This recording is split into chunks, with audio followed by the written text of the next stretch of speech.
But today, I would like to just explain today's phrase a day until 6:30 a.m. So today's phrase a day is: the unhappiest person in this world is one who has no sense of gratitude. Yeah, this is a very powerful statement, and also is teaching us how we can work with our sense of happiness in life. So why do some people feel more content, even if they're not necessarily blessed with more materials or more of relative happiness? So when we think about happiness, it's a state of mind. It comes from inside. So it totally is in proportion to how much gratitude we cultivate in our minds and hearts. Yeah. So if there is no gratitude, then there is no happiness. And if we want to help people who might be in that position, so all we have to do is, from our side, first we can express our gratitude to them, um, for being in our lives, for challenging us to be a better human being. We need to learn to find the good things and commend people for it. Usually, we only focus on something that's wrong, and then we suffer, and then we cannot express gratitude. So, expressing gratitude, it has three levels, and it's very proactive. So, if you don't listen to Buddhism, it's very difficult to cultivate it on an ongoing basis. Three levels of gratitude are: first is awareness. That's the first level. The second one is to feel that gratitude. And the third one is to repay it or pay it forward, pay it back. So the first level of gratitude is awareness. Uh, Once we experience true happiness, once our dark mind is dispelled, from that moment on, the sense of gratitude will be overflowing, or it's like bursting. That's the level.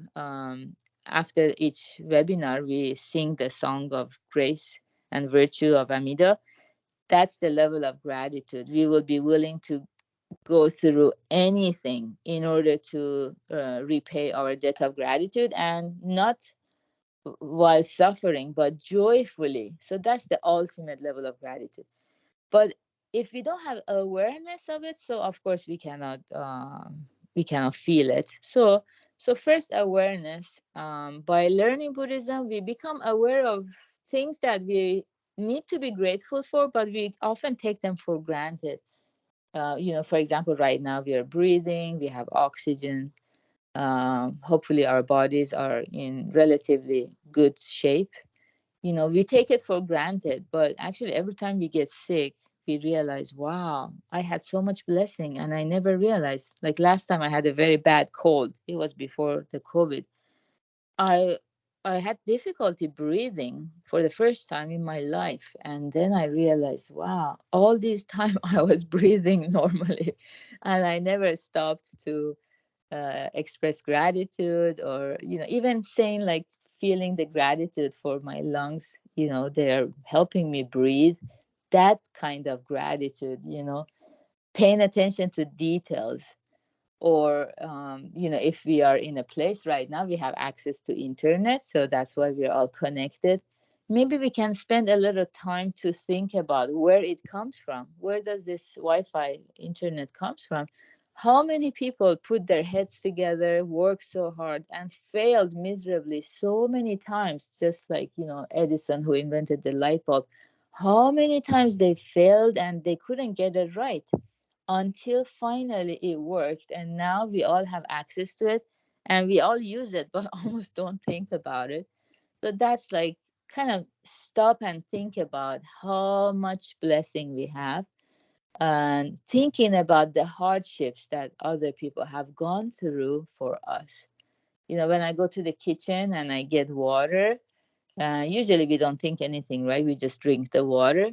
But we can stop, kind of slow down the mind. This is the practice of mindfulness.